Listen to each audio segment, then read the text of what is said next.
अस्सलामुअलैकुम, आप देख रहे हैं नाज। हमारा मजहब इस्लाम सबसे ज़्यादा इंसाफ का दर्स देता है, क्योंकि कोई माशरा इंसाफ के बगैर कायम नहीं रह सकता। लेकिन बिगाड़ उस वक्त पैदा होता है जब लोगों की जानो माल का तहफ़्फ़ुज़ करने वाले आम शहरियों के लिए खौफ की अलामत बन जाएं।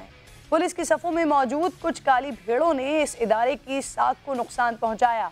हम मॉडल टाउन सानहे को रोते हैं, लेकिन कराची के इंतज़ार, मकसूद और नकीब के साथ पेश आए वाक़यात भी इसका मुँह बोलता सबूत हैं। और उनके बेकसूर लवाहिकीन आज 1 साल गुजर जाने के बावजूद भी सिर्फ इंसाफ के ही तो मुंतज़िर हैं। ये बात सच है कि पाँचों उंगलियां बराबर नहीं होती। ज़रूरी नहीं कि कुछ अफराद को लेकर पूरे महकमे से मुतल्लिक मनफी राय रखी जाए, क्योंकि ऐसा नहीं है। इसी महकमे में वो फ़र्ज शनास एहलकार भी हैं जिन्होंने अपनी जान देकर चीनी कॉन्सुलेट पर हमले को नाकाम बनाया और बाद में बाहिम्मत एहलकारों ने हमले में मुलव्विस दहशतगर्दों को गिरफ्तार भी किया। प्रोग्राम में आज हम आपके सामने मस्बत और मनफी दोनों चेहरे सामने लाएंगे, लेकिन पहले आपको हेडलाइंस की जानिब दिया जाएगी।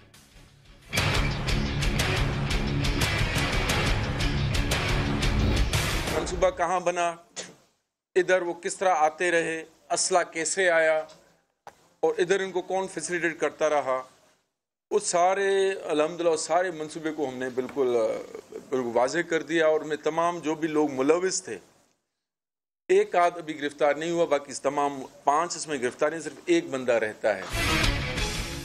कराची पुलिस का बड़ा कारनामा, चीनी कॉन्सुलेट पर हमले के मंसूबा साज बेनकाब, 5 दहशतगर्द गिरफ्तार। एडिशनल IG की तहलका खेज प्रेस ब्रीफिंग, बताया मुल्जिमान ने जाली शनाख्ती कार्ड बना रखे थे। असलहा रेलवे के जरिए कराची लाया गया। सहूलतकार आरिफ बल्दिया का रिहायशी था। मंसूबे का मास्टरमाइंड असलम उर्फ अच्छू अफगानिस्तान में मारा जा चुका। मंसूबाबंदी अफगानिस्तान में हुई, कौन कौन सी तंजीम शामिल थी, तफसीलात बता दी।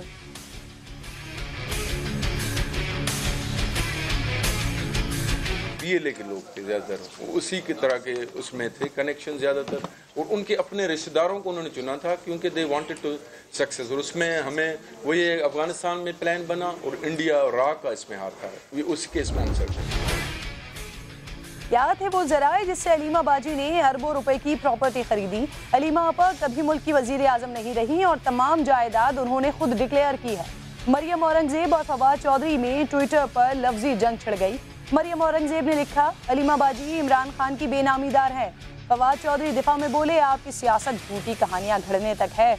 मरियम औरंगजेब ने जवाब दिया, बाजी की चोरी के जराए का पूछा है, रोने से बात नहीं बनेगी।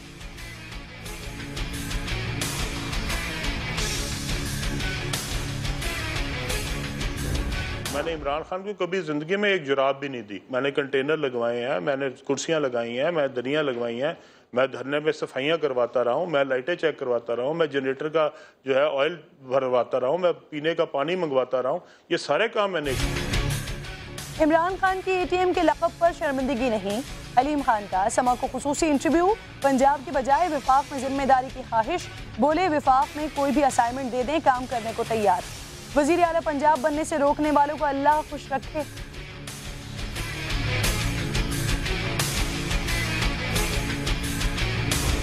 जिस किस्म के बयानात इनके वुज़रा सिंध हुकूमत के ख़िलाफ़, सिंध के लोगों के ख़िलाफ़ दे रहे हैं, सिंध के लोगों में इश्तिहाल पैदा हो रहा है। और कहीं ऐसा ना हो कि मुझे चीफ मिनिस्टर साहब से या हुकूमत से, असम्बली से गुजारिश करनी पड़े कि इनके चंद बदकलाम वुज़रा के सिंध में दाखिले पर पाबंदी लगाई जाए। जैसे को तैसा, ECL से नाम नहीं निकालते ना निकालो, हम सिंध में तुम्हारे दाखिले पर पाबंदी तो लगा ही सकते हैं। वज़ीर बल्दियात सिंध सईद गनी ने खुल्ला धमकी दे दी, कहा हमें मफरूज किया तो हमारे पास भी इख्तियारात हैं। नासिर हुसैन शाह बोले, सुप्रीम कोर्ट के अहकामात न मानने पर विफाकी काबीना तौहीन अदालत के मुर्तकिब हुई, अस खुद नोटिस लिया जाए। फयाजुल हसन चौहान का जवाबी वार, बोले सूबे किसी की मीरास है। हर पाकिस्तानी उसका राइट है कि वो जहाँ पे भी मूव करे, जहाँ आना चाहे, जहाँ जाना चाहे। ना वजीर आजम इस्लामाबाद आने से किसी को रोक सकते हैं और ना जनाब को इस्लामाबाद के या पंजाब के किसी बंदे को सिंध और सिंध के किसी बंदे को पंजाब आने से कोई रोक सकते हैं। जरदारी नवाज मुलाकात मुमकिन है लेकिन जेल में नहीं। जयाले रहनुमा खुर्शीद शाह ने इशारा दे दिया, बोले नवाज शरीफ बाहर आएंगे तो मुलाकात हो सकती है, 2 माह में जमानत हो सकती है। दावा किया, वजीर आजम इमरान खान नैब में जाएंगे, नैब का बुलाना बेइज्जती नहीं, कानूनी तकाजा है।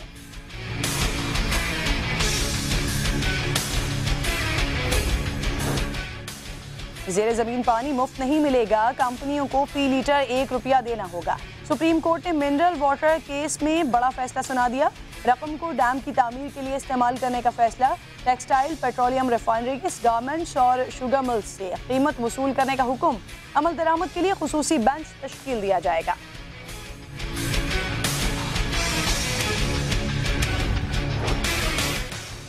इलाज मुआलजे पर भी महंगाई का बॉम्ब गिर गया। दवाओं की कीमतों में 9 से 15% तक इजाफा।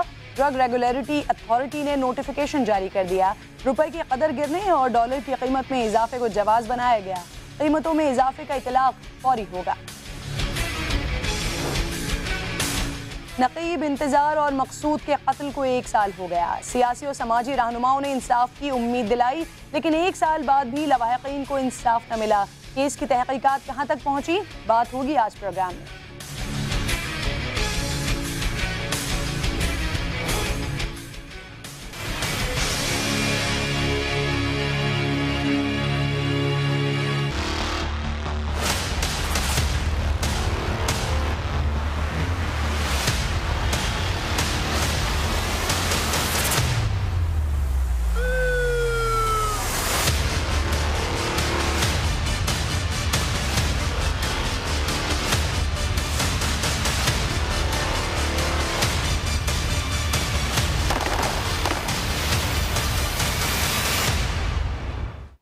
प्रोग्राम में आपको खुशामदीद कहूँगी। कराची में एक अरसे बाद आए अमन पर गुज़िश्ता साल के अख्तिताम में एक के बाद एक वार किए गए।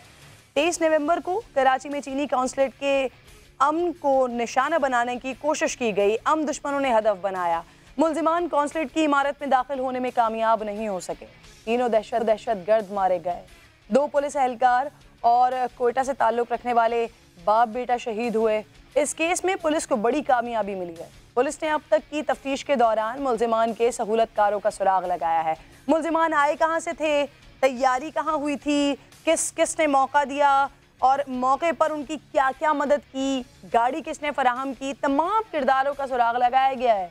Karachi police chief doctor Mir Sheikh के मुताबिक कराची चीनी कौंसलेट पर हमले में मुलव्विस 5 दहशतगर्दों को गिरफ्तार कर लिया गया है। मनसूबाबंदी अफगानिस्तान में हुई है। मास्टरमाइंड असलम उर्फ अच्छू अफगानिस्तान में मारा जा चुका है। हमले में रॉ भी मुलव्वस है। अमीर शेख ने क्या कहा है इस बारे में, पहले उनकी बात सुनें। बल्दिया के एक घर में एक मैकेनिक था जो उसको फैसिलिटेट कर रहा था। उसने उसको खोला और असले को इस तरह डिवाइड किया गया। जो सहूलतकार इधर आते रहे, जो इधर कभी आके पीडी थाने के किसी होटल छोटे से में रहते रहे, कभी लियारी में रहते रहे,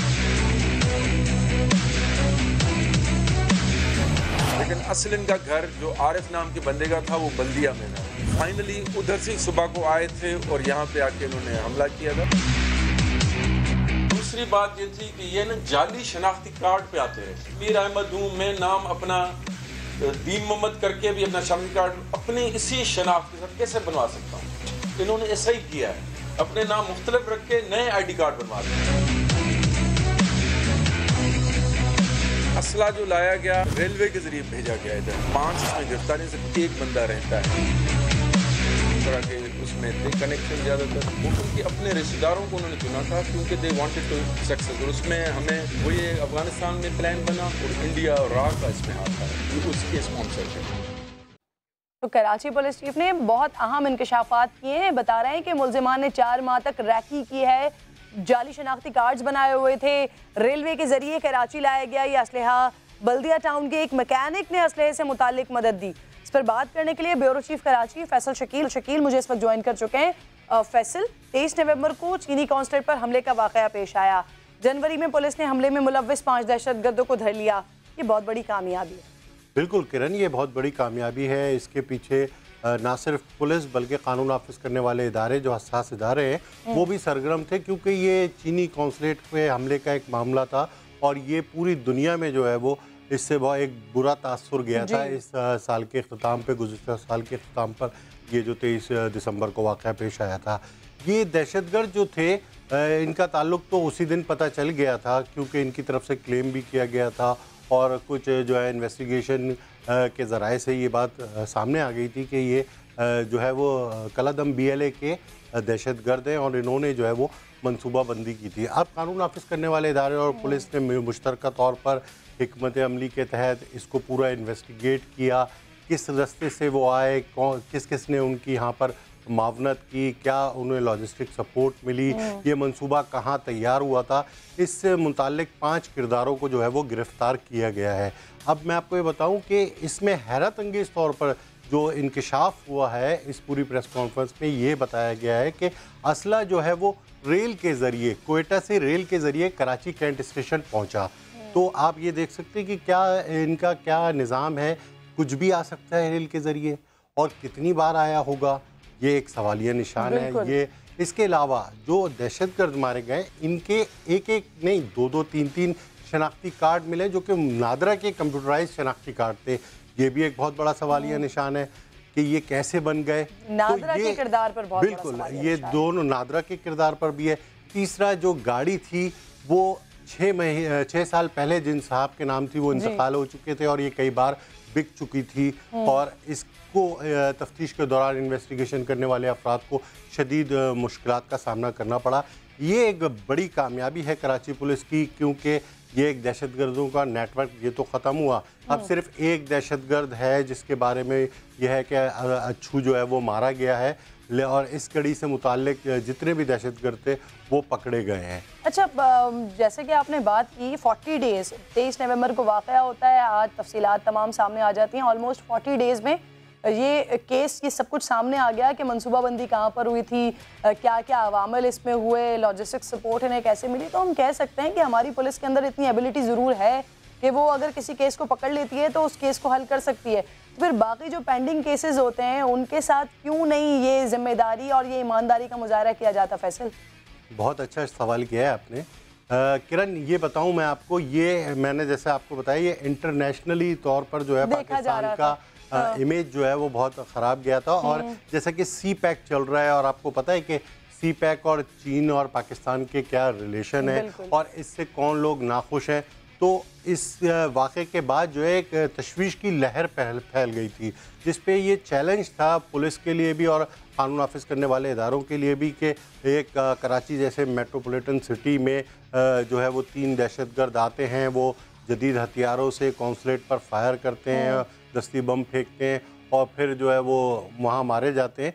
तो इसलिए इसको जो है वो तमाम जो है वो कोताहियाँ ख़त्म करते हुए कानून नाफिज करने वाले इदारों ने इसको फोकस किया और पकड़ा। और मैं आपकी बात को यहाँ पर ये कह सकता हूँ कि अगर कानून नाफिज करने वाले इदारे और पुलिस चाहे हैं किसी भी केस को सॉल्व करना तो कोई नामुमकिन नहीं कि वो जो है वो इसको रिजॉल्व ना कर लें। जी अच्छा फैसल, एक और भी बड़ा अहम पॉइंट इसमें कि रॉ भी मुलव्वस है इसमें, यानी कि भारत में सरहद पार सुकून चैन इनको नहीं आ रहा है, बेअमनी फैलाने में किसी भी तरीके से ये पीछे हटने के लिए तैयार नहीं है। अमीर शेख साहब कह रहे हैं एक मुल्जिम ताहाल इसे गिरफ्तार नहीं किया जा सका है, इसके बारे में कुछ पता चला है? इसकी डिटेल्स दी हैं उन्होंने?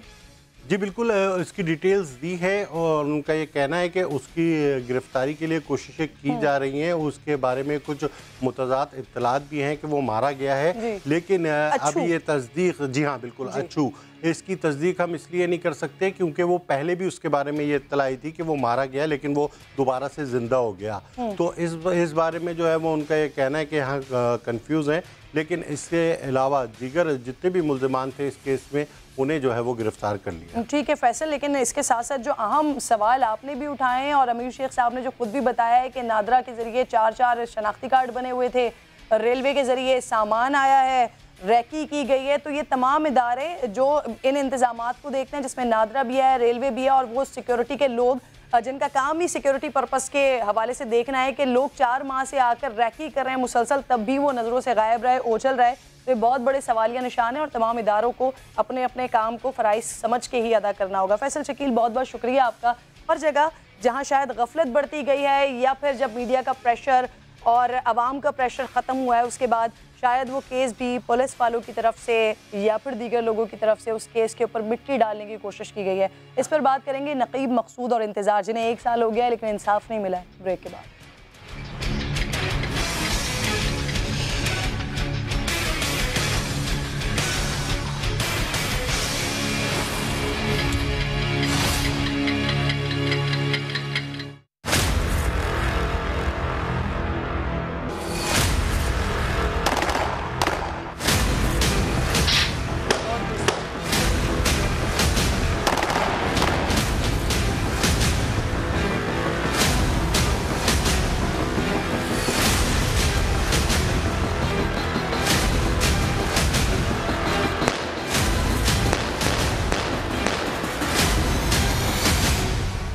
बेटे को कातिल मुझे चाहिए।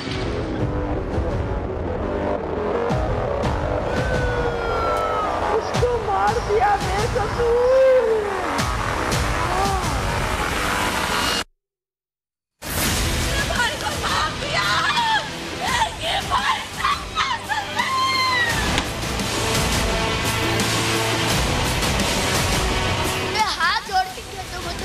दे दो।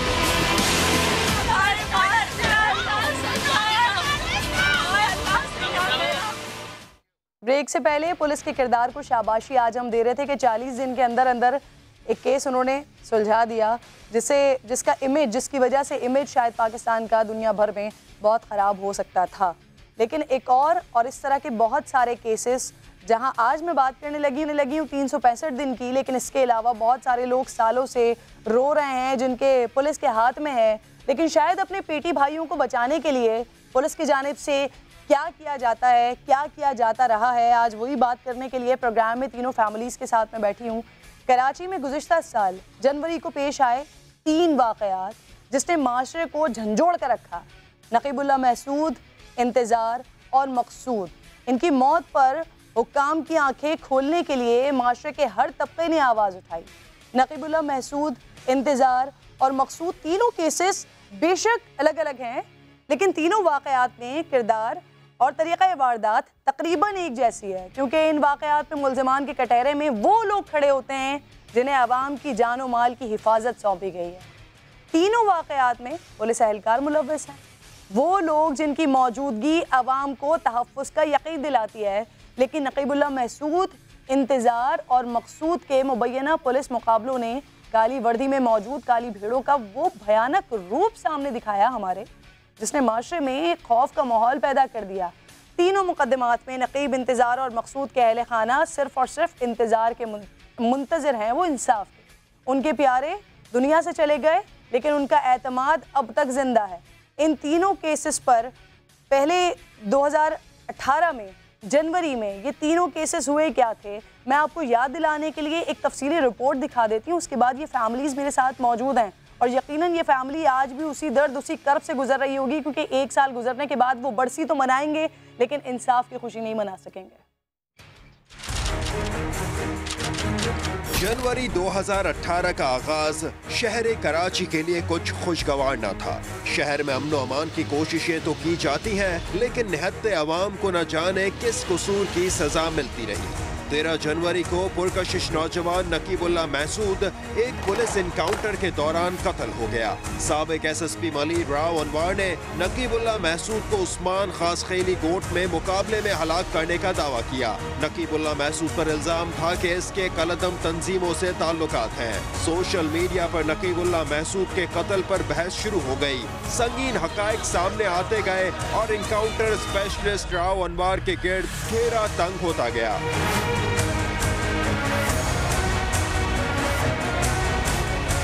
सफाक कत्ल की एक और वारदात कराची के इलाके डिफेंस में 13 जनवरी 2018 को ही हुई, जब पुलिस एहलकारों की फायरिंग से 19 साला नौजवान इंतजार अहमद जान से चला गया।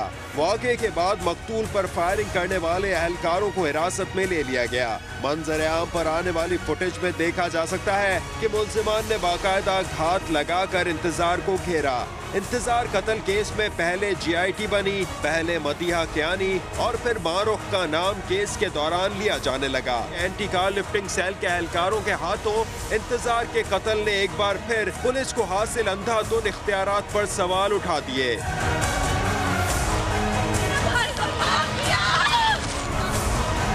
20 जनवरी 2018 को शाह फैसल पर 6 बहनों के इकलौते भाई मकसूद को डाकुओं और पुलिस के दरमियान मुबैना मुकाबले के दौरान गोलियां लगी, जिसके बाद वो जिंदा न बच सका। मकतूल के घर में शादी का माहौल मातम में बदल गया। वाक़े की CCTV फुटेज सामने आई, तहकीकात का सारा भांडा फूट गया। मकसूद केस में FIR 4 पुलिस एहलकारों के खिलाफ काट दी गई। गुजरते वक्त के साथ कत्ल के तीनों वाक़यात नजरों से ओझल होते गए तो ज़हनों में भी धुंधला गए। जिस वक्त ये तमाम केसेस हुए थे उस वक्त तमाम आंखें नम थी। सोशल मीडिया पर तो बहुत ज़्यादा शोर किया गया था, नकीब के नाम लेकर लोग उसे पोस्टों को शेयर कर रहे थे, कोशिश कर रहे थे कि इंसाफ दिला सकें। लेकिन फिर आहिस्ता आहिस्ता वक्त भी गुजरता गया और आई थिंक इस तमाम तर सोशल एक्टिविटी पर भी मिट्टी फिरती गई या फिर पानी फिरता गया। अब सवाल ये है कि 1 साल गुजर जाने के बावजूद इन तीनों केसेस का हुआ क्या है, तहकीकात पहुंची कहाँ तक है? नकीब, इंतज़ार और मकसूद के अहले खाना इस तहकीकात से या फिर इंसाफ मिलने की उम्मीद से किस हद तक मुतमईन है? बात करने के लिए सबसे पहले तो मैं आमिर मजीद, रिपोर्टर हैं समा के, उनसे बात करूंगी। आमिर, सबसे पहले इन तीनों केसेस की मुझे तफसील बताइएगा। गुज़िश्ता साल जनवरी में पेश आए तीनों, 2 13 जनवरी को, एक 20 जनवरी को। इसके बाद 1 साल बाद मुकदमे में पेशरफ्त क्या हुई है? जी बिल्कुल, पहला वाक़या हम शुरू करेंगे इंतज़ार कत्ल केस से। 13 जनवरी को रात तकरीबन 7:45 बजे गुज़िश्ता साल एक कार पर फायरिंग की गई और उसके बाद जो है उसमें एक नौजवान जो है वो जांबाग हुआ जिसका नाम इंतज़ार अहमद है। पुलिस ने इसकी तहकीकात शुरू की और पता ये चला कि कुछ पुलिस ACLC के एहलकार हैं जो तादाद में 9 थे, उन्होंने वो इस किलिंग में जो है वो मुलविस हैं। उनको गिरफ्तार करने के लिए जो है FIR दर्ज हुई इंतज़ार के वालिद की मुद्दत में और उसके बाद केस का बाकायदा आगाज़ हुआ। लेकिन इस दौरान एक GIT बनी और GIT में बहुत अहम इंकशाफात किए गए। GIT में ये साबित कर दिया गया कि इंतज़ार का जो मर्डर है वो प्लेन कोल्ड ब्लडेड मर्डर है। इसको प्लान किया गया और पुअरली एग्जीक्यूट किया गया। GIT में एक पुलिस कांस्टेबल जिन्होंने बयान दिया कि वो इंतज़ार में जो जाए वकुआ है उसके करीब घात लगा के बैठे थे। उनको ऊपर से ऑर्डर दिए गए थे कि उनको ये इस वाक़े में जो इंतज़ार जो जांबाग हुए हैं उनकी रेकी करनी है, उनको ब्लॉक करना है। उसके बाद जो CCTV फुटेज है उसमें क्लियर वाजिया है कि एक शख्स, एक पुलिस एहलकार हवाई फायरिंग कर रहा है, दूसरा जो है वो फायरिंग कर रहा है। ये इनडिस्क्रिमिनेट फायरिंग नहीं है, ये टारगेटेड फायरिंग है क्योंकि गाड़ी में उस वक्त एक खातून भी मौजूद थी, मदिया क्यानी, जिनको गोलियां लगी। अब गाड़ी का जो फॉरेंसिक करवाया गया उसमें ये सामने आया है कि गाड़ी को जो ड्राइवर सीट थी सिर्फ उसी पर जो है वो गोलियां लगी हैं। तो एक तो ये जाहिर हुआ कि ये टारगेटेड और प्लान मर्डर था और ये जो GIT ने अपनी रिपोर्ट में दिया ये कोल्ड ब्लडेड मर्डर था। बिल्कुल, मदिया क्यानी जिन्हें गोलियां नहीं लगी थी, वहां पर सामने रिक्शा खड़ा हुआ था, रिक्शे में बैठ के चली गई थी। उसके बाद बहुत दिनों तक वो गायब रहीं, फिर मंजर आम पर आई और जो पहले उनका बयान था उसके बाद जब उन्होंने बयान अपना दोबारा रिकॉर्ड करवाया तो उनका बयान बदला हुआ था। अप्रैल में एक ये GIT की रिपोर्ट सामने आई थी। GIT की रिपोर्ट में बहुत सारे इंकशाफात के साथ साथ एक सबसे इम्पॉर्टेंट इंकशाफ ये था कि जब ये मर्डर हुआ है ACLC के अगर एहलकार थे, अगर उनकी जानिब से पहले ये कहा जा रहा था कि ये मुकाबला हुआ है, तो मुकाबले के बाद जब फायर कर दिए गए तो बॉडी को वहाँ पर छोड़कर वो चले गए थे। 15 पे कॉल की गई, 15 पे कॉल करने के बाद मददगार वहाँ पर पहुँच गए। उसके बाद उन्होंने डेड बॉडी को उठाया और इश्तियाक साहब से रब्ता किया है। इश्तियाक साहब मेरे साथ मौजूद हैं। इश्तियाक साहब, होने वाला है, कल आप अपने बेटे की बरसी मनाने वाले हैं, इंसाफ की आपको किस हद तक उम्मीद है सर? 1 साल में क्या हुआ, सबसे पहले आप मुझे ये बताइए। 1 साल में तो पुलिस की तरफ से मुझे मुकम्मल तौर पे थका देने की कोशिश की गई और पेशरफ्त बिल्कुल सिफर रही, क्योंकि एक मुलजिम तारिक रहीम जो कल गिरफ़्तार हुआ है, अल्लाह का शुक्र है, अल्लाह की मदद से वो पूरे 1 साल तक आँख मचोली खेलता रहा। ATC से उसकी ज़मानत मनसूख हो गई। उसको पुलिस ने इतना मौका दिया कि वो वहाँ से बड़े आराम से भाग गया और 2 दिन बाद हाई कोर्ट से उसने इंटीरियम बेल ले ली। फिर हाई कोर्ट से भी बेल उसकी रिजेक्ट हो गई। वहाँ से भी पुलिस ने उसको इतना मौका दिया कि वो वहाँ से भी चला गया और जाने के बाद फिर उसके 4 दफ़ा वारंट निकले, लेकिन पुलिस ने उसको गिरफ्तार नहीं किया। जब आहिस्ते आहिस्ते उसने देखा कि मेरा घेरा तंग होता जा रहा है और ये लोग अब फिर मुझे चारों नाचार गिरफ्तार कर ही लेंगे, तो उसने जाके सुप्रीम कोर्ट में इंटीरियम बेल ले ली।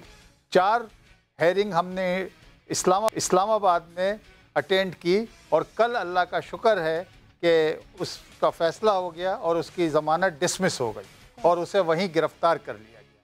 तो 1 साल की तो ये पेशकश है कि वो मुलजिम जो एक गिरफ़्तार नहीं हुआ था पहले दिन से, जिसमें उसकी वल्दियत भी पुलिस ने नामालूम लिख दी थी, तारिक रहीम, जबकि ये एक स्ट्रेंजेबल बात है कि पुलिस को अपने पुलिस की वल्दियत तक नहीं मालूम, लेकिन ये सब प्री प्लान था और यही उनकी मंशा थी कि नामालूम अफराद में बात खप जाएगी और मैंने FIR भी नामालूम अफराद की कटाई गई है। लेकिन ये जो प्लान मर्डर है जिसकी CCTV फुटेज आपको जिसकी एक महीने के बाद CCTV फुटेज है और बिल्कुल प्लान मर्डर है, जिसको JIT ने भी एक्सेप्ट किया है कि it is cold blooded murder.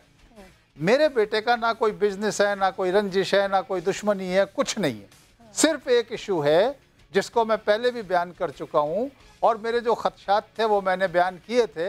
अब मेरा पूरा 99% यही फोकस है कि मारूख सुहेल जो कि मेरे बेटे की क्लासमेट थी और साथ पढ़ते थे और दोनों एक दूसरे को बहुत चाहते थे जी, ये उनके बाप की तरफ से कार्रवाई है।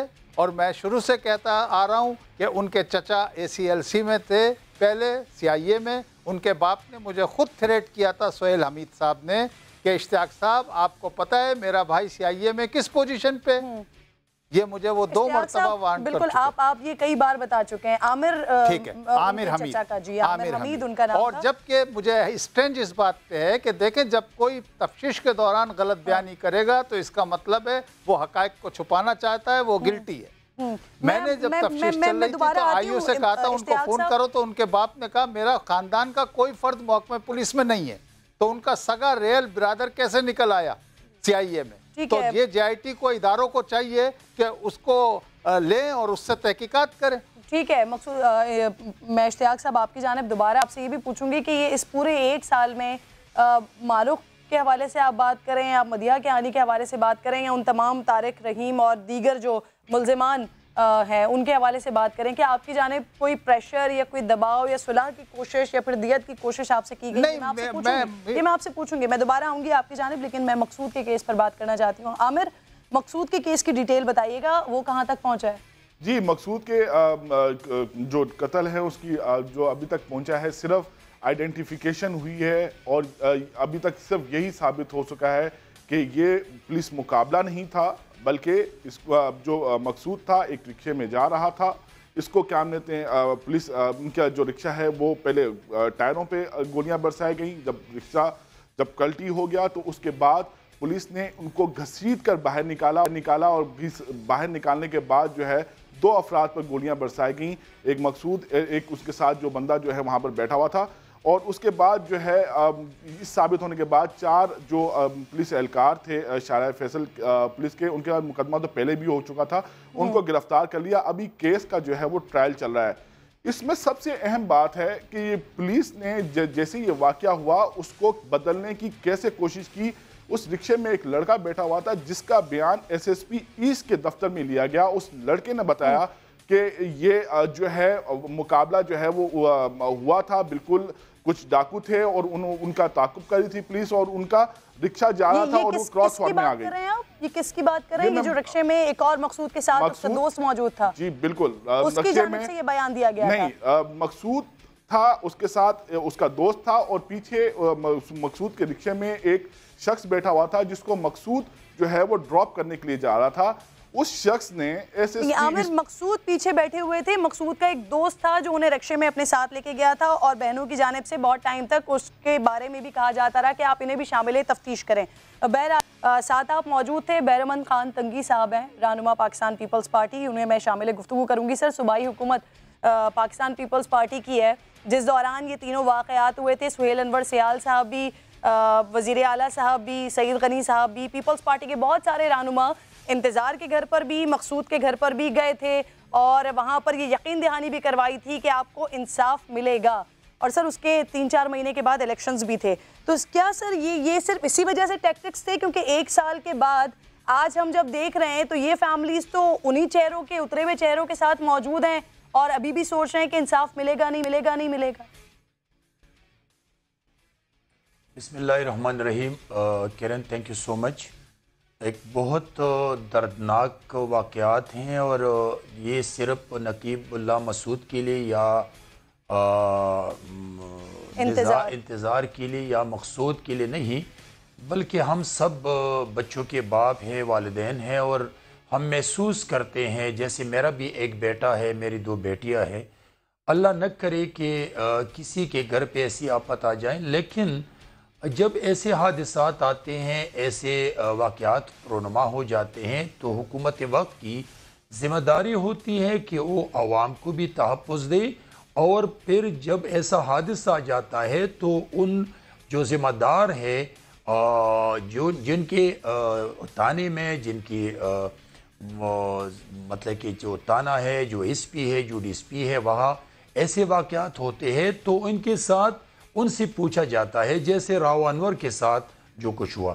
मैं समझता हूँ कि ये तीनों केसेस अभी अदालत में हैं, ये थाने में नहीं है, ना सियासी केस है इस वक्त और न थाने का केस है। मैं समझता हूँ कि ऐसे केसेस को जैसे नकीबुल्लाह मसूद के साथ या इंतज़ार के साथ या मकसूद के साथ हुआ है, और उनकी फैमिलीज़ को इतना दर्द दिया है कि आज भी मैंने उनके वालिदैन को देखा तो एक जी, आप बिल्कुल सही कह रहे हैं। आप कह रहे हैं कि हम तमाम लोगों का, इन तमाम फैमिलीज़ का दर्द महसूस करते हैं, क्योंकि हमारे घरों में भी बच्चे मौजूद हैं। तो सर, दर्द वो महसूस करें जिनके पास कोई इख्तियारात नहीं है, लेकिन जिनके पास इख्तियारात हैं वो दर्द महसूस करने के साथ साथ ऐसे दवा भी कर सकते हैं कि दोबारा किसी को इस तकलीफ से, इस दर्द से गुजरना ना पड़े। आपने बात की कि ये अदालत में केस है, लेकिन उसके साथ साथ ये भी देखिए जो पुलिस एहलकार जो इन वाक़यात में मुलव्विस थे, उनके वारंट निकलते रहे अदालत की जानिब से, लेकिन उन्हें गिरफ्तार नहीं किया गया। अगर सूबाई हुकूमत की जानिब से कोई प्रेशर होता तो शायद पुलिस एहलकारों की जानिब से इस पर काम कर लिया जाता, ऐसा हो सकता था। मैं आती हूँ आपकी जानिब सर, लेकिन वक्त मुझे लॉयर भी ज्वाइन कर चुके हैं, सलाउद्दीन पनवार साहब हैं, माहिर कानून हैं। सर, कराची में होने वाले मुबैना पुलिस मुकाबलों की तहकीकात शुरू होती हैं, लेकिन अफसोस की बात है अंजाम तक नहीं पहुँच पाती। रुकावटें क्यों आती हैं सामने और क्या आती हैं सामने? किरण, अस्सलाम वालेकुम। वालेकुम अस्सलाम सर। सबसे पहले तो ये बात है कि इन सारे केसेस में एक कॉमन थिंग है कि ये सारे केसेस जितने भी हैं, कुछ ये तो 3 केस हैं, इसके अलावा अभी बहुत सारे केसेस हैं जो मैं फेस कर रहा हूँ खुद भी। ये नकीब की फ़ैमिली को भी मैं रिप्रेजेंट कर रहा हूँ, और इंतज़ार की फ़ैमिली को, और बाकी भी काफ़ी सारे केसेस हैं। रिसेंटली अभी डिफेंस मोड पे हुआ था बच्ची का, और बाकी सारे बहुत सारे केसेस हैं। अमल का हुआ था, उनकी तरफ से भी मैं हूँ, और एक 2-4 और केस हैं, हाई प्रोफाइल केसेस। तो इसमें कॉमन थिंग ये होती है कि जब तक ये जो बाहर की इंटरफेयर है, और मोस्टली जो ये पुलिस ऑफिशियल्स हैं, जब तक हम ये जो इनकी जो सपोर्ट करना हम छोड़ देंगे, पहले बात है कि सेशंस नहीं है। जब तक सेशंस नहीं, अभी आपने देखा कि सुप्रीम कोर्ट ने इस इश्यू को हाईलाइट किया है, अमल सिद्दीक केसी, अमल उमर का जो बच्ची का हुआ था, तो उसमें एडी ख्वाजा साहब हैं जो पुलिस की तरफ से उनको रिप्रेजेंट कर रहे हैं। तो उनको कहा गया कि आप आके बताएं पुलिस की तरफ से कि आपके पास सेशंस कितने हैं, क्या कंडीशंस हैं जिनमें गोली चलाई जाती है, किन किन हालात में गोली चलानी चाहिए और किन हालात में नहीं चलानी चाहिए, कि आप पब्लिक प्लेसेस पे जनरली फायर खोल देते हैं, ठीक है। और उसमें जो जब आप फायर खोलते हैं, डाकू का तो पता नहीं होता, लेकिन इसमें पब्लिक सफ़र करती है। नकीब का भी वही इशू है, इंतज़ार का भी वही इशू है, और बाकी लोगों का भी वही इशू है जो कि एक कॉमन है। थोड़ा मुख्तलिफ है सलाउद्दीन साहब, मुख्तलिफ इशू है। जो अमल वाला केस था उसमें वो ट्रैफिक जैम था, उससे पहले वहाँ पर चोर डाकू आए थे, पहले उनका सामान लूटा गया, उसके बाद ये फायर हुआ, और अब तक ये क्लियर नहीं हो पा रहा कि पुलिस की तरफ से या फिर डाकुओं की तरफ से। लेकिन यहाँ पर स्टोरी जो सीसीटीवी फुटेजेस आई हैं, उसमें आप देखिए पुलिस की जानिब से पहले मौक़िफ़ ये इख्तियार किया गया, ये तीनों के तीनों पुलिस मुकाबले थे, और उसके बाद क्या सामने आया, एक 1-1.5 महीने के बाद जब फैमिली को सीसीटीवी फुटेज दी जाती है तो उसमें तो कुछ और ही पता चलता है। तो वहाँ पर तो ये पब्लिक के अमन को बर्बाद करने का कोई वाक़या ही नहीं था, ये तो पुलिस की जानिब से डायरेक्टली किया जा रहा था। ये जो SCL एहलकार थे, इनके वर्जन्स कुछ और थे, लेकिन जब हम केस में गए तो आप देखेंगे कि ये कह रहे हैं कि हम ऑफिशियल ड्यूटीज़ पे थे। जब आप ऑफिशियल ड्यूटीज़ पे जाते हैं कि उसका एक प्रॉपर प्रोसेस होता है कि जो कंसर्न पुलिस स्टेशन होता है उनकी नॉलेज में बात होती है, और अगर आप कोई बड़ा ऑपरेशन करने जा रहे हैं तो जो कंसर्न SSP होता है उनको मालूम होता है कि हमारी एरिया में जो है इस तरह का ऑपरेशन होने जा रहा है, तो वो भी जरा उसको कवर अप कर रहे होते हैं। लेकिन यहाँ तो आप समझते हैं कि पुलिस डिले करने के लिए, केस को बढ़ाने के लिए इस तरह की टैक्टिक्स का इस्तेमाल करती है कि अगर वारंट आ रहे हैं तो फिर वारंट पर अमल दरामद नहीं हो रहा है, अगर गिरफ्तारी की बात हो रही है तो गिरफ्तारी पर अमल दरामद नहीं हो रहा है, ऐसा ही होता है? बिल्कुल बिल्कुल। इन केसेस में जो केसेस अभी आज जिनके ऊपर आपने बात करने को बुलाया है, बिल्कुल बिल्कुल इसका इंतजार केस को आप देख लें कि इसकी जैसी इन्वेस्टिगेशन हुई है, जिस तरह की और जिस तरह की उसमें हरकतें की गई हैं, उससे तो साफ जाहिर है कि उन्होंने अपने डिपार्टमेंट को फेवर किया है।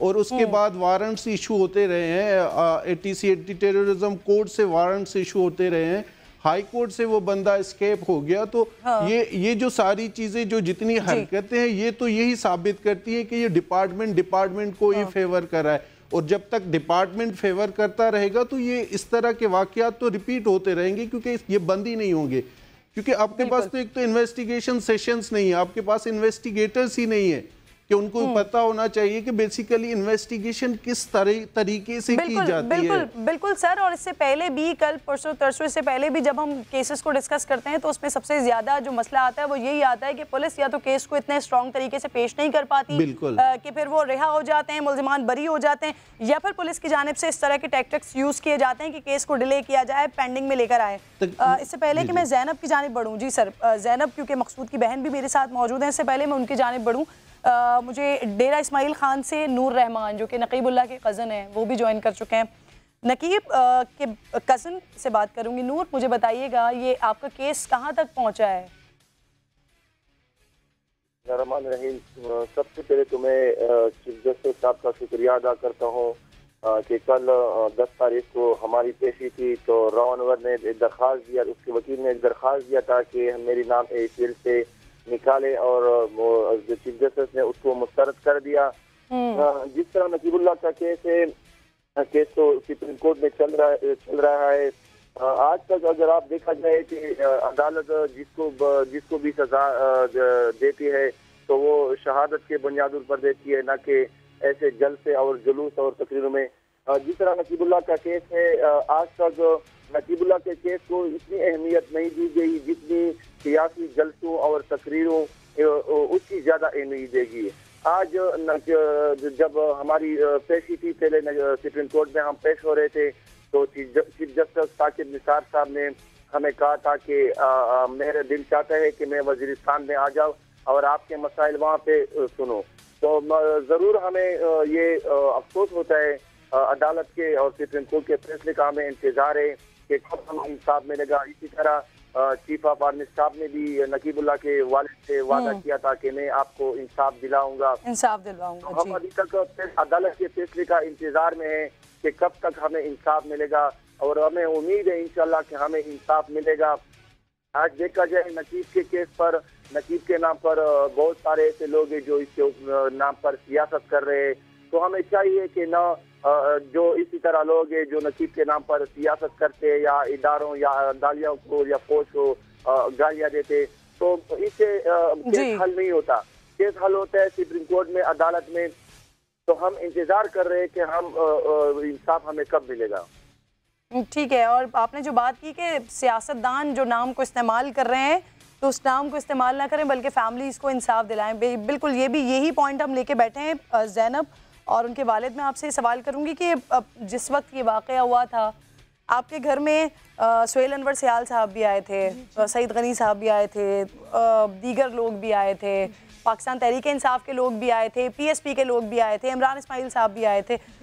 कितने दिन तक आए और उसके बाद आपसे वादे किए थे कि क्योंकि आप 6 बहनों के वो इकलौते भाई थे मकसूद, आपकी माली मुआवनत की भी बात की गई थी, साथ साथ ये भी कहा गया था कि हम इस केस को मुंतकी अंजाम तक पहुँचाएँगे।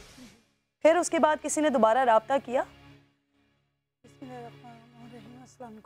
किरण, मैं आपको एक बात ये बता देना चाहती हूँ कि माली मावनत या कोई दुनिया का कुछ भी ला के हम लोगों को देते तो हमारे भाई का नेमो बदल नहीं है। बिल्कुल। हम जिस कुर्ब से गुजर रहे हैं वो हम लोग ही जानते हैं, हम किस तकलीफ़ में गुजर रहे हैं वो हम जानते हैं। हम बहुत दुखी, बहुत परेशान हैं। उसकी वजह एक और है कि हमारे भाई का मुल्ज़मान जो है, मुजरिम जो है, वो आज तक एक दिन भी सलाखों के पीछे नहीं गया, जबकि उसने ATC अदालत में अपनी ज़मानत दरख्वास्त की थी, वहाँ से उसकी रिजेक्ट हो गई। ATC अदालत में जब उसकी दरख्वास्त रिजेक्ट हुई, उसके 20-25 दिन लग गए उसको फिर हाई कोर्ट तक जाने तक, ताकि दोबारा वो अपील करे और अपनी जमानत करवा सके। वहाँ से किरण ये हुआ कि पुलिस वाले चाहते तो उसको उन दिनों में पकड़ सकते थे। पुलिस वालों ने उसको फरार कर दिया क्योंकि पुष्ट बनाई कुछ पुलिस वाले उसके साथ मिले हुए हैं, वो लोग करते, इसलिए उसको नहीं पकड़ा जाता कि वो पुलिस का नुमाइंदा है, इसलिए नहीं पकड़ा जाता, वो ASI है। वही शख्स है। आज मैं अदालत में जब गई और मेरी बहन वो भी आया था और हम लोग भी आज वहाँ बयानों के लिए गए थे, लेकिन हमारे बयान वहाँ नहीं हो पाए इसलिए कि उसने देख लिया था कि ये लड़कियाँ तो यहाँ पर आई हैं जो उस दिन हमारे साथ जना में झगड़ रही थी, तो हम कहीं उनको पहचान ना लें, इसलिए उन्होंने तरह तरह के बहाने बनाए और बहाने बनाकर उन्होंने आगे एक और तारीख ले ली। तो मतलब कब तक ऐसा होता रहेगा। यहाँ पर मैं ये बोलना चाहती हूँ, मैं रिस्पेक्टेड अदालत से बहुत मुतमिन हूँ और बहुत अच्छे फैसले करती है, लेकिन मैं चीफ जस्टिस से अपील करना चाहती हूँ समा के तवज्जुह से कि अदालत के बेहतरीन से बेहतरीन मामला जो हैं और दुरुस्त किए जाएं, क्योंकि ऐसे मुल्ज़मान जो तारिक ASI है, CC फुटेज आ चुका है और साफ जाहिर है कि यही कातिल है। मेरे भाई का ये टारगेट किलिंग में शामिल था, ये मेरे भाई को फायर से मार रहा है, गोली मारा। रिक्शे में मेरे भाई ने हाथ भी खड़े किए कि देखिए मेरे पास कुछ नहीं है, मुझे हाथ खड़े कर देने का मतलब होता है या मुझे गिरफ्तार कर लें, मेरे पास कुछ नहीं है। जबकि जाता हुआ रिक्शा आप देखते हैं CC फुटेज में रिक्शा जा रहा है, उसके टायर पे फायर करते हैं, रिक्शा गिर जाता है, ऊपर से 2 जो सिविल वर्दी में आते हैं वो शौकत और ASI तारिक, और वो फायर करते हैं और गोलियां मारते हैं, मेरे भाई को लग जाती हैं। उसके बावजूद मेरे भाई को खींच के घसीट के रिक्शे से निकाला गया। इतना जुल्म, इतना जुल्म, इतना जुल्म। आज मुझे, मेरी बहन को, मेरे बाबा को, जो मुफलिस इंसान होता है उसको देख के इतनी शर, वो हमें देख के इतना मुस्कुरा रहे थे, इतना मुस्कुरा रहे थे और हम मुसलसल रो रहे थे। हम इतना रो, हम इतने बेबस थे। ज़ैनब, आप मुझे प्लीज़ इजाज़त दीजिएगा, मैं आपके वालिद साहब से बात करना चाहती हूँ। ये कुछ पिछले 1 साल से लेकर अब तक जो तारिक की ये बात कर रहे हैं, जो सलाखों के पीछे नहीं गया है, किसी ने आपको कोई कॉल किया, कोई राबता किया, किसी किस्म की कोई धमकियाँ देने की कोशिश की, या ये कोशिश की कि किस तरह सुलह कर ली जाए? 2-3 मरतबा तारिक का जो वकील है ना, उसने सिटी कोर्ट में 2 दफ़ा तो मेरे को बोला था कि आप तारिक के साथ सुलह कर लें। मैंने कहा किस चीज़ की सुलह कर लें, क्या कसूर मेरा क्या है, मेरे बेटे का कसूर क्या है? हाँ, एक शर्त पे सुलह करता हूँ, वो अपना बेटा मुझे दे दे, मैं उसको कत्ल कर दूंगा, बराबर हो जाएगा, सुलह हो जाएगी। मैंने कहा सुलह मैं नहीं करूँगा केस। उसके बाद हुआ क्या, ATC इनके ऊपर लगी हुई थी, सिटी कोर्ट से इसकी ATC वो जो ज़मानत थी प्रोजेक्ट हो गई, इन्होंने पूरी ज़मानत कराई हुई थी, प्रोजेक्ट हुई। उस दिन हमारा DSP ज़ुबैर, ये इंचार्ज तफ्तीशी था आईओ, तो जबरान नासिर मेरा वकील, उसने कहा कि इनको मुजरिमों को गिरफ्तार कर। आगे से ज़ुबैर ने कहा कि मैं इनको अभी गिरफ्तार नहीं करता, इनके ऊपर ATC अभी लगी नहीं है। जबरान ने कहा कि ATC तो लग चुकी है, जब ATC लगी तो इनकी ज़मानत जो है रिजेक्ट होगी, इसे जल्द जल्द गिरफ्तार करे। तो वो भाग गए। उसके बाद हुआ क्या, हाई कोर्ट में हम खड़े थे, हाई कोर्ट केस चला गया, तफ्तीश हाई कोर्ट में चली गई, केस चला गया। हाई कोर्ट में हम खड़े थे, जज के पेश हुए, तो ज़ुबैर से जज साहब ने पूछा कि ज़ुबैर अपना मुल्ज़म लाया है? तो मेरे सामने खड़ा था, कह रहा नहीं मैं मुल्ज़म नहीं लाया, मैं मुल्ज़मों को नोटिस दिया है। मैंने कहा सर वो मुल्ज़म तो अभी इसके साथ सामने हाई कोर्ट में खड़े थे, मुका कर रहे थे, इसने अभी कोर्ट से भगाए हैं, इसने कोर्ट से भगाए हैं। उसके बाद केस चलता रहा। वो जो मुल्ज़िम था तारिक, जो नामज़द, जो असल दहशतगर्द था, उसने हाई कोर्ट से जाके अपील की और ज़मानत करा ली। जब वो ज़मानत पे है, 1 साल गुजर चुका है, उसको एक दिन पुलिस वालों ने, सारी सहूलतकार पुलिस वाले हैं उसको सहूलत दी हुई है और उसको गिरफ्तार नहीं किया। बैरमन खान तंगी साहब हमारे साथ पाकिस्तान पीपल्स पार्टी से मौजूद थे। मैं चाह रही थी उनसे ये सवाल भी करती कि शायद हो सकता है 1 साल गुजर गया, वो भूल गए हो, पीपल्स पार्टी भूल गई हो, सूबाई हुकूमत भूल गई हो, तो आज हम उन्हें याद दिलाएं और कोशिश करें कि कोई यकीन दहानी वो इन लोगों को करवा सकें कि अगर पुलिस की जानिब से, अगर पुलिस के पीछे कोई थपकी है, अगर पुलिस का किरदार ऐसा है, तो कोई ना कोई प्रेशर ऐसा डालें, कोई ना कोई यकीन दहानी उन्हें करवाएं कि जो मुल्ज़िमान हैं वो सलाखों के पीछे हों, जो मुजरिमान हैं वो सलाखों के पीछे हों। ये गुफ्तगू जारी है। फैमिली से मज़ीद भी बात करूँगी कि पुलिस की जानिब से रवैया क्या रहा, धमकियों का कोई सिलसिला तो नहीं हुआ, लेकिन ब्रेक के बाद आप हमारे साथ रहिए।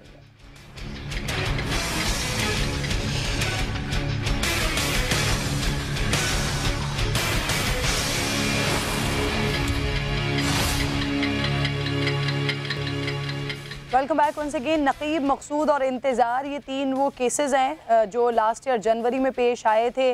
मुबैना पुलिस मुकाबले इन्हें नाम दिया जा रहा था और उसके बाद 1 साल गुजर जाने के बावजूद आज भी इंसाफ के मुंतज़िर ये तीनों केसेस दिखाई देते हैं।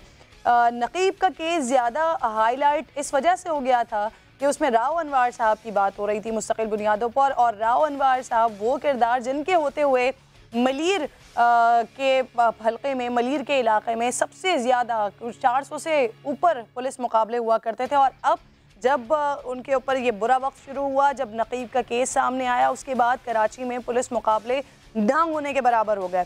तो सलाउद्दीन साहब, हम अदालत की बात कर रहे थे, पुलिस प्रोसिक्यूशन की हम बात कर रहे थे। सर, गुज़िश्ता साल हमने आज से 2 दिन पहले भी इस पर शो किया था, सिंध में इंसदादे दहशतगर्दी की अदालतों में सर तफ्तीशी अफसरान और प्रोसिक्यूशन की कारकर्दगी बड़ी मायूस कुन रही है। 2500 से ज़ायद मुकदमात में मुल्ज़िमान बरी हो गए। इन वाक़यात को किस तरह से देखते हैं आप, वजह क्या समझते हैं? देखें, इसकी जो मेन वजह है, पहले भी इस पे भी हम भी काम कर चुके हैं क्योंकि मोस्टली हम आते रहते हैं इन केसेस में, तो हम पहले भी बात कर चुके हैं। इस पे हमने मीटिंग्स भी की हैं। इनके पास बेसिकली सेशंस नहीं है। हाउ टू इन्वेस्टिगेट, किस तरह से इन्वेस्टिगेशंस करना चाहिए। पहली बात है कि पढ़े लिखे अफसर ज़्यादा नहीं है, क्योंकि जो पहले के, अभी तो ठीक हो गया है, कुछ मामला सही हो गए, कुछ लोग, काफ़ी लोग आ गए हैं, लेकिन इससे पहले के जो लोग हैं जिनके पास एक बंदा, मोस्टली हमने देखा कि एक ही बंदा होता है थाने पे जो लिखता है और उससे जाके वो सिर्फ FIR के बेसिस पे सारा एविडेंस बना के लेकर आते हैं। अब जब वो, जिस आदमी ने इन्वेस्टिगेशन की नहीं होती, तो जब वो आके कोर्ट में खड़ा होता है तो उसको पता ही नहीं होता चीज़ों का, ना फैक्ट्स का पता होता है, ना एविडेंस का पता होता है। तो वो फिर आम तौर पे ये होता है कि जिस इंसान को पता ही नहीं होता इतने बड़े केस का, एक बड़ा इंसिडेंट हो चुका होता है और एक फैमिली उसको फैमिली सर्वाइव कर रही होती है, वो सारी चीज़ें सफ़र कर रही होती है, लेकिन जो आने वाला बंदा है जिसके ऊपर वो सारा केस डिपेंड करता है, जिम्मेदारी है, जी बिल्कुल, उसको पता ही नहीं होता।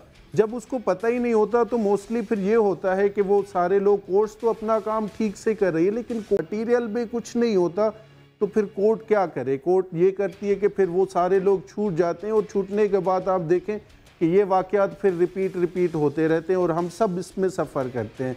सब लोग, सिर्फ फैमिलीज़ नहीं करती लेकिन जनरल सोसाइटी सफ़र करती है इन चीज़ों को। ठीक है, यानी कि अदालत जानिब से अपना काम, जैसे कि फैमिलीज़ भी यहाँ पर कह रही हैं कि अदालत की जानिब से तो अपना काम बेहतरीन तरीके से किया जाता है, वहाँ से तो इंसाफ मिलने की उम्मीद होती है, लेकिन जिन लोगों का काम है, जिनकी जिम्मेदारी है कि वो अदालत में जो सबूत हैं वो फराहम करें, इसके साथ साथ जो मुल्ज़िमान हैं उन्हें पेश किया जाए, तो यहाँ पर डिले किया जाता है और उसमें बहुत बड़ा किरदार पुलिस की जानिब से पेश किया जाता है। इश्तियाक साहब, ये पूरे 1 साल में पुलिस से यकीनन आपकी बातचीत होती रही होगी, कैसा रवैया रहा आपके साथ पुलिस का? इंतहाई ख़राब रवैया रहा। किसी किस्म की कोई आपको प्रेशराइज करने की कोशिश की? नहीं, प्रेशराइज करने की तो कोशिश नहीं की गई, क्योंकि प्रेशराइज करेंगे भी नहीं, क्योंकि मैं आप लोगों के चैनल के हवालों से बारहा कह चुका हूँ कि मेरे पास तो अब कुछ है ही नहीं, मुझे किस चीज़ का प्रेशर देंगे जी। तो बेकार है वो तो बात करनी। ना मैं कंप्रोमाइज़ पे कभी जाऊँगा, ना ही मुझे कोई प्रेशर दबा सकता है, और मैं सिर्फ इसलिए जिहाद कर रहा हूँ कि मेरा इंतज़ार तो अब किसी हाल में भी वापस नहीं आएगा, लेकिन किसी और का इंतज़ार नहीं जाए, क्योंकि मैं महसूस करता हूँ कि क्या गुजरती है उस बाप पर जिसका जवान बेटा चला जाता है, और ये मैं जिहाद समझ के कर रहा हूँ और आखिर दम तक करता रहूँगा, और मैं ना थकूँगा ना हारूँगा, और मुझे अल्लाह की ज़ात से उम्मीद है, और इसमें मीडिया का बहुत ताउन रहा है, उनका मैं शुक्रगुजार हूँ। तो आगे अल्लाह मालिक है, जब तक आपको इंतजार करना पड़ा आप इंतजार करते रहेंगे, लेकिन फिर भी आप उम्मीद करते हैं कि आपको जल्द से जल्द इंसाफ मिल जाए इंशाअल्लाह, क्योंकि मेरी अदालतें अच्छा काम कर रही हैं। मुझे अदालतों से पूरी उम्मीद है, पूरा यकीन है और अल्लाह की ज़ात से सबसे बड़ी मुझे उम्मीद है। जिसको आपके साथ ताउन करना चाहिए पुलिस डिपार्टमेंट, वो आपके साथ ताउन पुलिस बिल्कुल नहीं ताउन कर रहा है। पुलिस तो प्रॉब्लम क्रिएट कर रहा है। क्या यही हाल नकीब के केस में भी है? क्योंकि राव अनवर का नाम इस केस के साथ जुड़ा हुआ है। ये केस बहुत ज्यादा सर आ रही हूँ आपकी जानिब, ये बहुत ज्यादा हाईलाइट इसी वजह से हुआ था नकीब वाला केस। तो नूर, आप मुझे बताइएगा, आप लोगों के ऊपर किसी किस्म का कोई प्रेशर रहा? किसी ने राब्ता करने की कोशिश की? तहकीकात पहुंची कहाँ तक?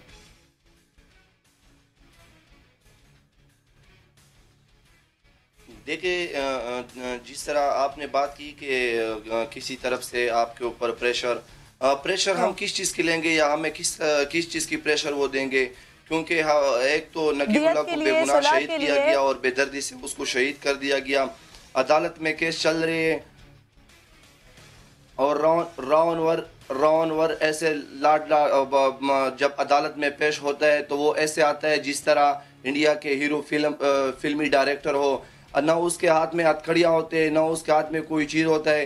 तो हम यही कहते हैं कि ये मुल्ज़िम है, इसने जुल्म किया है, बेगुनाह लोगों को कत्ल किया है जेली मुकाबलों में।